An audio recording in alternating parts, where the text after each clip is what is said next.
Bonjour madame. Bonjour monsieur. Alors, hop, je vais me connecter tout de suite. Touc. Alors, il est là. Voilà. Alors, hop, donc, je vais commencer déjà par me présenter. Donc, je m'appelle Éric Parmand, je suis conseiller. Voilà, et je vous reçois aujourd'hui pour ce rendez-vous. Alors, je vais vous laisser vous présenter. Vous êtes... Je m'appelle Camille Delpierre, Oui, j'ai 18 ans, je suis actuellement déscolarisée, d'accord. je n'ai pas le permis, je vis chez mes parents et j'ai un brevet d'écologie. D'accord, très bien. Alors, hop, super. Alors, je vais remplir tout de suite. Donc, votre fiche, Delpierre Camille. Hop, voilà. Alors, hop, on va commencer par une première question. Dites-moi un peu ce qui vous amène aujourd'hui. Je suis actuellement à la recherche d'un emploi dans le domaine du sanitaire et social. D'accord. Alors, ce qui va se passer, c'est qu'au fur et à mesure, je vais vous poser des questions, donc on va échanger un peu, et puis derrière, hop, moi je noterai vos réponses, hein, d'accord? De manière à ce que ce soit consigné justement dans le dossier. Alors, donc, vous m'avez dit que vous êtes actuellement À la recherche d'un emploi,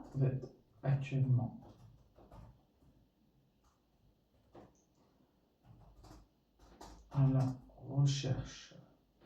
Alors, désolé, j'ai des soucis d'ordinateur, sinon c'est pas grave. Marqué à côté. Donc, actuellement à la recherche d'un emploi.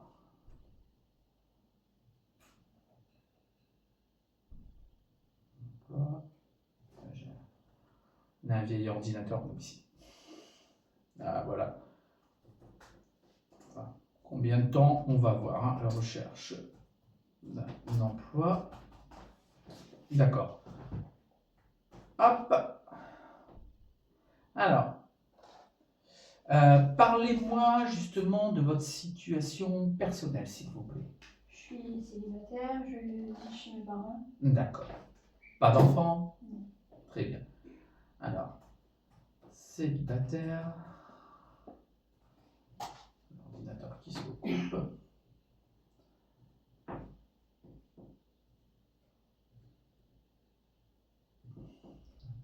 Vous vivez chez vos parents.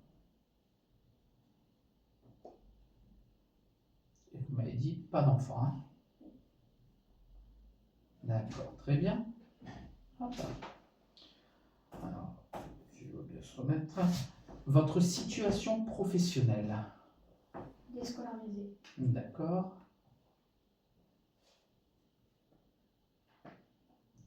Déscolarisé. Ok, donc, et sans emploi. Auriez-vous un CV, s'il vous plaît, à me fournir? Oui. Hop. Super, merci. Hop, vous n'êtes pas inscrit chez France Travail, apparemment? Non. D'accord. Ok, sans emploi.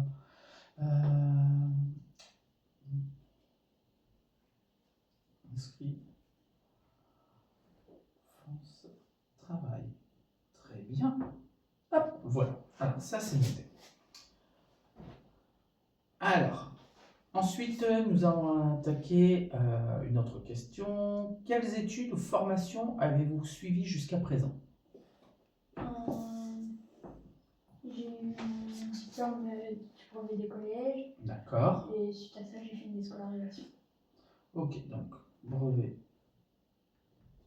des collèges.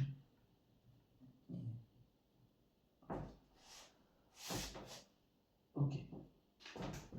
Ça, on va pouvoir poursuivre. Pourquoi vous avez, si c'est pas indiscret, arrêté ou ça n'allait plus à l'école? Ça n'allait plus à l'école.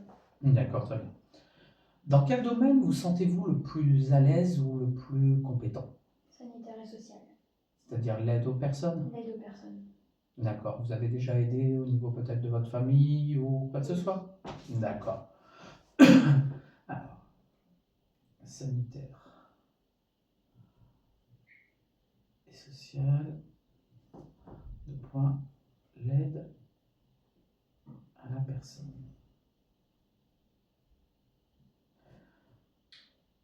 Pouvez-vous me parler des expériences que vous avez eues, que ce soit dans le cadre professionnel, personnel ou bénévole, justement, par exemple, vous me dites dans l'aide à la personne, vous avez eu des expériences, vous avez aidé des proches ou quoi? Oui. D'accord. Si ça ne vous dérange pas, vous avez aidé qui? Grands-parents? Grands-parents, D'accord.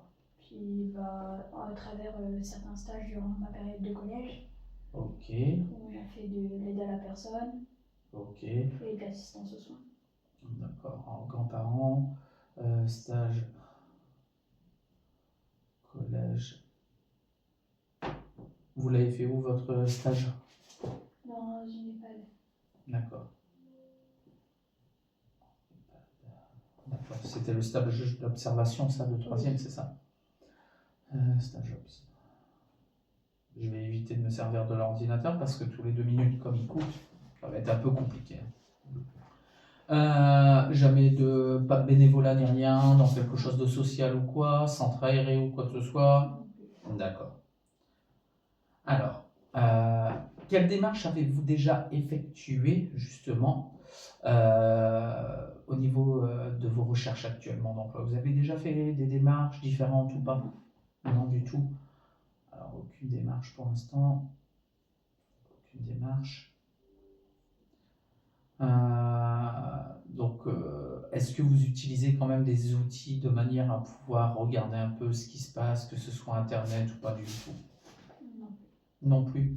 Donc, aucune démarche et aucune recherche actuellement, aucune utilisation d'outils.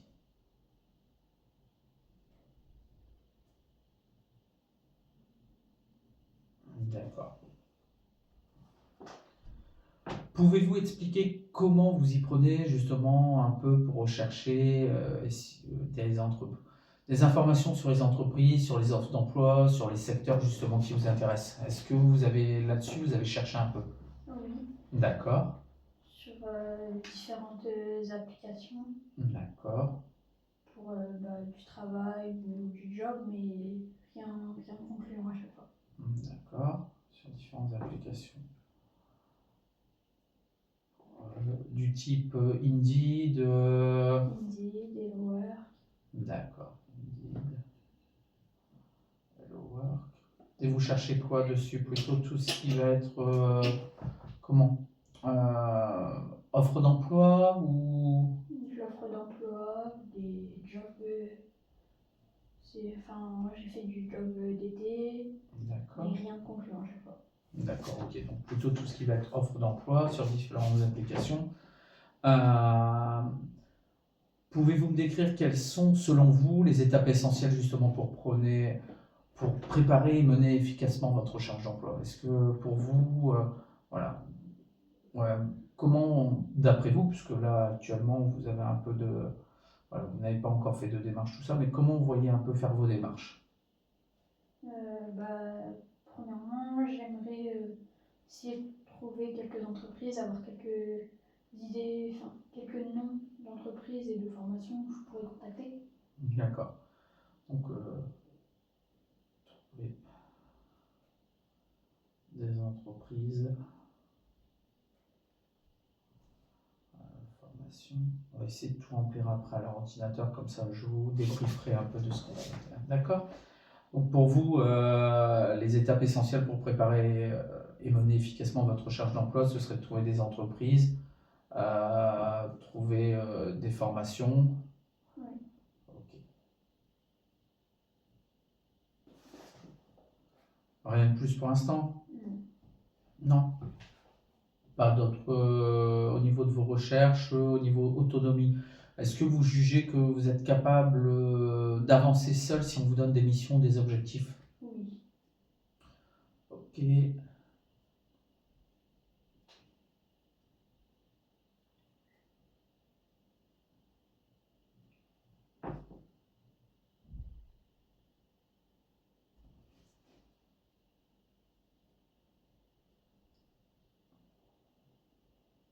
Euh,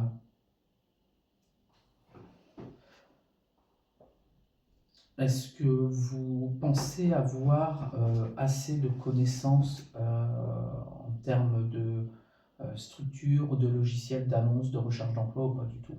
Pas du tout. Pas du tout, hein.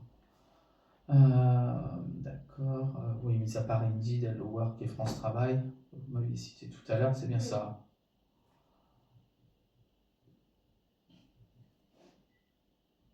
Par contre, justement, je vais revenir 2 minutes là-dessus, au niveau de votre autonomie.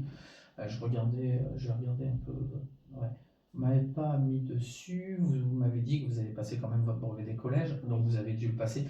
Est-ce que vous vous souvenez avoir passé le test PIX ou pas? Non. Parce que normalement, vous avez dû le passer au collège, le test PIX, Oui. qui est le test des connaissances et des compétences numériques. Oui. Oui, vous l'avez passé. Oui. Est-ce que vous vous souvenez ou pas du tout du résultat? Pas D'accord. Euh,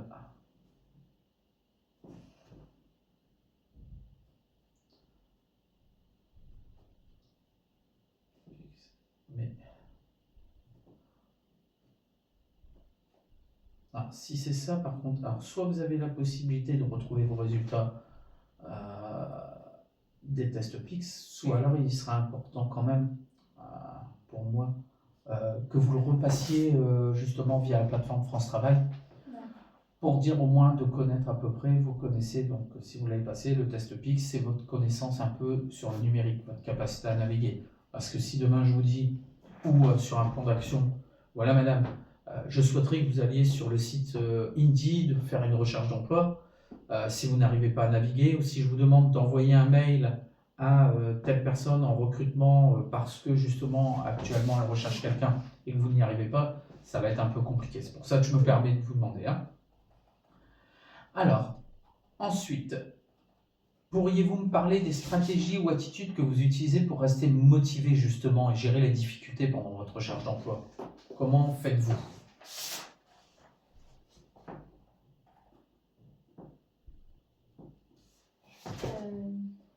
Pour rester motivé. Hein. En fait, tout ça simplement pour vous dire, on sait que voilà, malheureusement, quand on est comme vous, déscolarisé, 18 ans, qu'un brevet, c'est pas simple à gérer.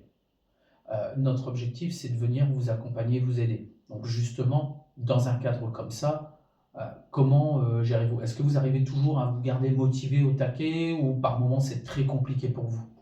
J'arrive à me garder motivée. D'accord. Alors comment vous faites pour rester justement motivé comme ça? Je me dis qu'il faut vraiment que je trouve un emploi afin de pouvoir par la suite partir chez mes parents et pouvoir avoir mon appartement. D'accord. Pour avoir ma liberté. Alors, donc vous motivez automotivation, on va dire. Oui. Automotivation en regardant devant un peu. D'accord, en regardant devant. Est-ce que vous... il y a des difficultés quand même pendant votre recherche d'emploi? C'est pas toujours simple? Ou ça va quand même Il y a des difficultés, mais... D'accord, vous rencontrez quel type de difficultés actuellement? Actuellement, les formations que je trouve, il faut avoir le permis. D'accord. Car elles ne sont pas sur le domaine où je suis, sur le territoire où je suis. D'accord, donc pas de permis égale difficulté, formation. Après, des formations ici sur le territoire du Boulonnais, ça va. On a quand même un assez grand étalonnage pour en dire de trouver un. Alors, maintenant qu'on a attaqué cette question-là, quelles sont pour vous les qualités ou les conditions les plus importantes dans un emploi ou dans une entreprise? Qu'est-ce qui compte le plus pour vous, justement, à ce niveau-là? Savoir avoir de la cohérence avec ses équipiers. D'accord, donc en fait, allez-y, hein, comme ça je vais résumer après. Savoir garder son sang-froid, surtout dans le social, sanitaire et social. En fait, là, on ne vous parle pas de vous ou des conditions du travail par lui-même. C'est Qu'est-ce qui vous amène dans une entreprise? Qu'est-ce qui fait que vous resteriez dans une entreprise et pas dans une autre? Voilà, donc comme là par exemple, vous me parliez des relations entre collègues. Voilà, vous voulez travailler dans la bonne humeur. Oui. Voilà, donc la bonne entente.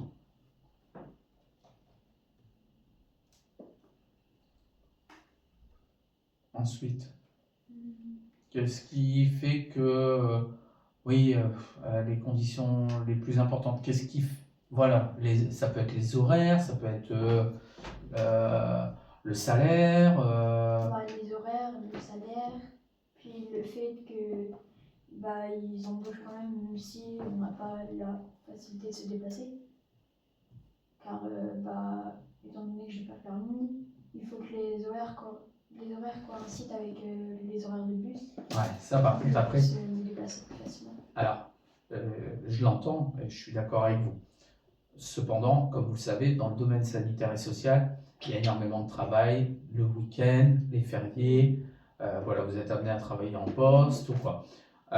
Donc là, par contre, au niveau du permis de conduire, il faut savoir quand même qu'il y a des aides possibles ici, que ce soit via France Travail, via un conseiller France Travail, ou via même la communauté d'agglomération du Boulonnais qui offre justement aussi des aides au passage au permis de conduire pour les gens qui sont dans des problèmes de ressources. D'accord? Parce que là, pour moi, au niveau des horaires, forcément, vous n'avez pas choisi un secteur où ce sera des horaires administratifs, vous travaillerez au horaire de bureau. D'accord? Du lundi au vendredi. Donc, sachez-le, c'est pas parce que vous n'avez pas de permis que vous ne pouvez pas. Moi, j'ai déjà vu, par exemple, dans ce domaine-là, des auxiliaires de vie se déplacer en trottinette électrique. Voilà. Donc, il y a une possibilité toujours. Hein. Je vais dire, c'est des freins qu'il faudra voir, justement. Ça, on va poser justement les questions après. Mais par exemple, comme là, vous me dites, bah voilà, les horaires, il faut que ça corresponde. Attention, voilà, ça va être un peu compliqué. À la rigueur, oui, la bonne entente, voilà, avoir un bon salaire, voilà, et puis je pense, comme vous êtes jeune aussi, un cadre de vie, ouais, une petite entreprise familiale, avoir des conditions un peu familiales, quoi. D'accord. Conditions. Alors, je ne réponds pas à votre place, hein. Ne croyez pas, c'est simplement parce que je sais que parfois c'est un peu dur à s'exprimer, on a peur, voilà, on ne se connaît pas, c'est pas simple forcément de me répondre. Mais c'est vraiment, l'objectif c'est vraiment de pouvoir avancer avec vous sur votre projet. Conditions de travail, je vais mettre. Avec plus. D'accord. Alors, pouvez-vous me décrire les ressources ou soutiens financiers dont vous disposez pour vous aider dans votre recherche d'emploi? Simplement, vous m'avez expliqué, actuellement, vous avez 18 ans, vous êtes déscolarisé et vous n'êtes pas inscrit chez France Travail. Donc, ça veut dire qu'actuellement, vous ne touchez pas d'allocation, tout ça. Donc, les seuls soutiens financiers que vous avez actuellement, c'est, je suppose, de cela vos parents? Oui. D'accord. Vos deux parents travaillent? Oui. D'accord. Ne vous inquiétez pas, c'est pas pour leur demander ni de l'argent, ni de vous payer ceci, cela, c'est simplement parce que ça peut faire partie des conditions. Malheureusement, si vous n'avez pas d'argent pour faire vos recherches de travail, pour prendre le bus, pour imprimer, pourquoi, ça peut être très compliqué pour ça. Donc ce sont vos parents qui travaillent, qui vous aident. Hein? Oui. D'accord. Pouvez-vous me parler des personnes ou des réseaux qui vous soutiennent ou qui vous accompagnent dans votre recherche d'emploi? Est-ce que vous êtes accompagné par quelque chose? Mission locale, du tout. Donc il n'y a aucun accompagnement actuellement. Donc on est les premiers. Oui. On a gagné la course, ouais.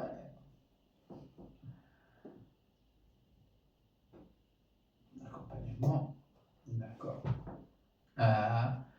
Pouvez-vous me donner un exemple de situation, d'occasion qui vous a aidé dans votre recherche d'emploi?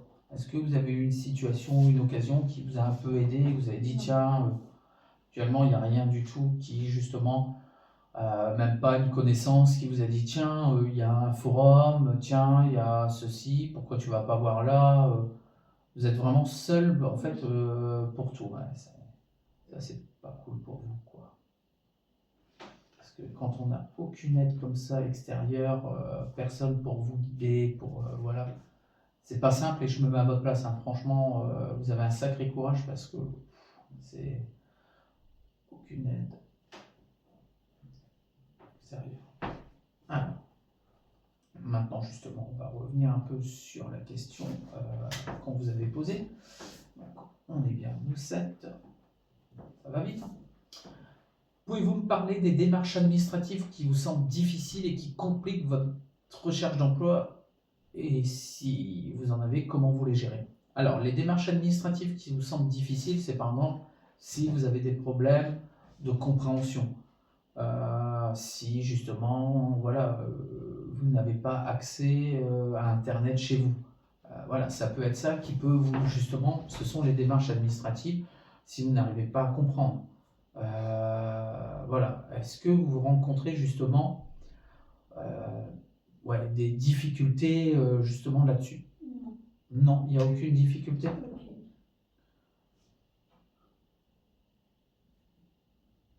D'accord, difficulté administrative.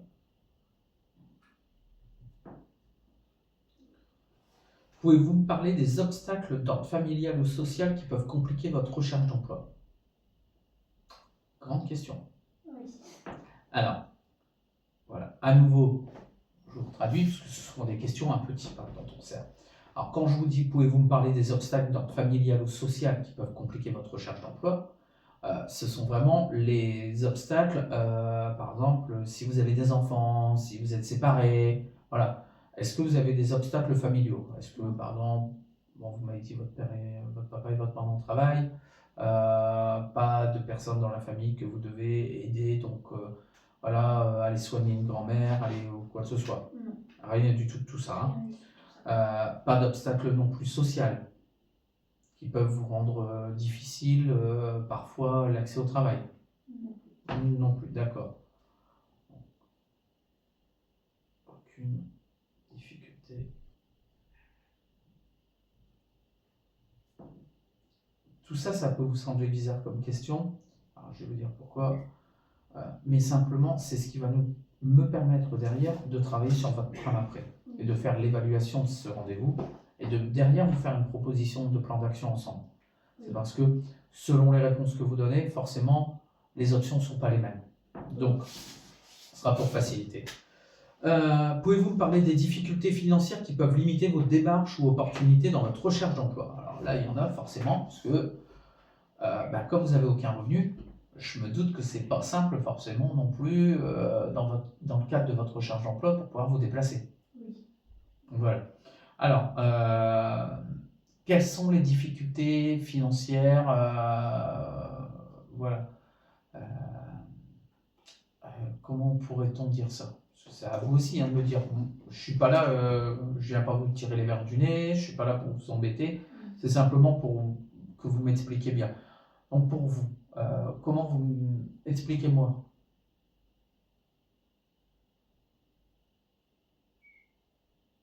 Je vous ai perdu.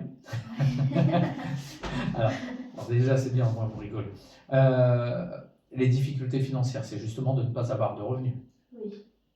D'accord. Et Allez-y, hein. Il n'y a pas de mauvaise réponse. Donc, difficulté financière, donc je mets quoi? Aucun revenu aucun revenu.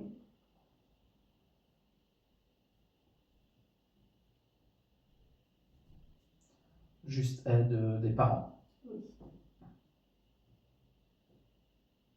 D'accord.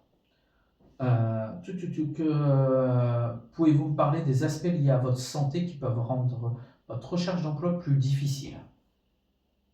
Est-ce que vous avez donc des problèmes de santé qui peuvent vous... Voilà. Il n'y a rien du tout, vous n'avez pas, par exemple, c'est pas demandé officiellement sur mon tableau, mais moi j'aime bien poser la question, vous n'avez pas d'RQTH? Non. Vous savez ce que c'est? C'est une reconnaissance de travailleur handicapé. Donc aucun problème de santé.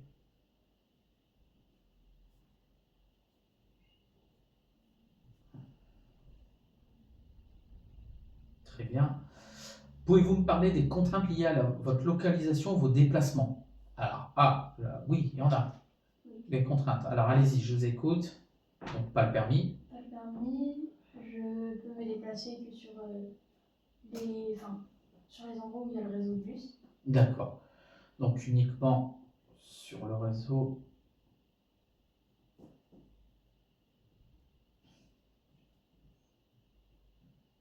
Ici, c'est quoi déjà? C'est Marinéo, hein? Oui, D'accord. Et donc aux horaires de bus. oui.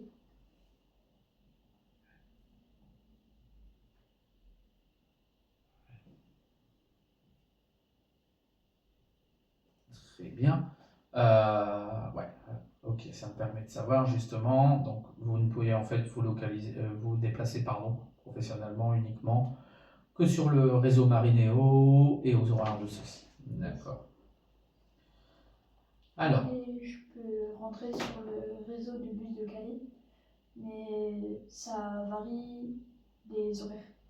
Parce d'accord, qu'il y ouais. a à peu près 1 heure et demie d'attente entre les deux Ouais, compagnies. donc il y a une possibilité, mais donc ça, ouais, le problème c'est qu'une heure et Très demie. minime. Voilà, je préfère mieux pas y compter Oui, parce que je me vois mal, même si c'est faisable, attention, hein, mais personnellement, vous faire attendre 1h30 l'hiver à un abribus pour prendre 2 stations, ça va être un peu compliqué à gérer, quoi. oui, Hein, je pense que, et n'importe qui actuellement à qui je demanderais de faire ça, le ferait peut-être une semaine, 15 jours, et au bout d'un mois abandonnerait le projet. Donc si c'est pour vous amener dans des projets de canard boiteux, ça sert à rien du tout. Je préfère mieux pas. D'accord? oui. Euh, Par contre, question numéro 8. Pouvez-vous me décrire à quel point il est important pour vous de trouver un emploi rapidement? J'aimerais le plus vite possible prendre mon indépendance. D'accord. Allez-y, je vous écoute en même temps. Ouais, j'arrive à faire 2 choses à la fois, donc allez-y. J'aimerais prendre mon indépendance le plus rapidement possible D'accord. afin de pouvoir commencer une nouvelle vie avec un travail si possible, enfin, avoir passé mon permis rapidement. D'accord. Ouais, donc en fait, c'est ce qui vous permettrait, l'aspect de trouver un travail, c'est ce qui va en fait être l'élément déclencheur, tant soit peu. D'accord, donc passer son permis, voilà, au niveau de l'urgence, voilà. On va dire que actuellement, vous n'avez pas de pression, par exemple, de la part de vos parents en disant Non. on va pas pouvoir regarder à la maison, il n'y a pas de souci, vous avez bien une chambre, vous avez. Non, mais je vous pose des questions parce qu'il peut arriver que certains parents n'y arrivent pas financièrement non plus ou disent à leurs enfants, eh bien, si à telle date, voilà, je te laisse 3 mois pour trouver un travail, sinon tu pars d'ici. Et il faut surtout pas arriver dans un cadre comme ça. Si c'est ça, on a des conseillers, on a des organismes présentiels qui peuvent justement venir en aide, hein. Surtout, si jamais il y a le moindre problème comme ça, n'hésitez pas, vous nous en parlez. Oui. Pareil, si vous avez des gros problèmes financiers ou quoi, n'hésitez pas à venir nous en parler. On n'est pas, alors à nouveau, je vais faire la transition, juste entre guillemets, on n'est pas assistante sociale, soyons clairs. Nous, par contre, on a un réseau à côté de nous de professionnels qui permet d'échanger avec eux, de leur dire, là, on a un souci avec une demoiselle, voilà, les parents lui ont mis un ultimatum, malheureusement, comme elle est en formation, elle ne peut pas rentrer en travail, et donc, il faudrait trouver une solution pour elle. D'accord? Mais c'est important justement que vous le sachiez pour ne pas non plus. Laissez jamais une situation comme ça s'aggraver. Hein. Vous qui aimez apparemment le sanitaire et social, d'après ce que vous m'avez dit, c'est comme un abcès. Si vous le laissez pourrir et que vous ne le traitez pas, bah, au bout d'un moment, ça fait une très grosse infection. Le but, c'est de la réduire tout de suite et de prendre en charge le plus rapidement possible. D'accord? Donc, si jamais il y aurait le moindre souci, vous n'hésitez pas. D'accord? Alors, donc, ici, on va refaire le point vite fait. Donc, je garde votre CV avec vous, Madame Delpierre, d'accord? Oui. On va refaire. Alors, malheureusement, normalement, j'aurais dû prendre. J'ai pris des notes à côté de moi. Je vais tout résumer. Et ce qu'on va faire, c'est que lors de notre prochain entretien, on refera le point sur ce qui a été dit, d'accord? On prendra peut-être un peu plus de temps, peut-être 5 minutes de plus, mais au moins, je vais pouvoir vous relire tout ce qui a été noté, d'accord? Là, ce qui va être fait, c'est-à-dire qu'avec toutes les notes que j'ai prises aujourd'hui de notre entretien, on va donc, je vais faire une synthèse de mon côté, un bilan complet, ok? C'est ce qu'on appelle pour notre prochain rendez-vous, donc un peu le diagnostic, voilà, comme un médecin. Je vais vous faire un diagnostic un peu pour vous et voir un peu avec ce que vous m'avez demandé, justement, quelles sont les situations et les solutions possibles. D'accord? Ce qui fait que avec ça, je pense qu'on va se donner rendez-vous la semaine prochaine, d'accord? Même jour, même heure. Est-ce que ça vous convient? Oui, ça Vous va. allez pouvoir venir? Oui. Il n'y a pas de souci là-dessus? Très bien. Donc écoutez, on se revoit la semaine prochaine. On fait le bilan ensemble, justement, le diagnostic un peu. Je vous explique, moi, ce que j'ai pensé pour vous. Là, déjà, je ne vais pas mentir, j'ai un petit peu mon cerveau qui est en ébullition. Parce que justement, vous avez un profil qui donne envie de vous aider et j'ai envie de vous aider parce que voilà, vous pourriez être ma fille. Et donc, c'est vraiment l'objectif. Ok? D'accord. Eh bien, écoutez, on va mettre un terme à l'entretien de ce jour. Oui. Et puis, bah, écoute, on se revoit la semaine prochaine. D'accord? D'accord. Hop, tiens, je vais vous accompagner. Hop, je vais ouvrir ma porte.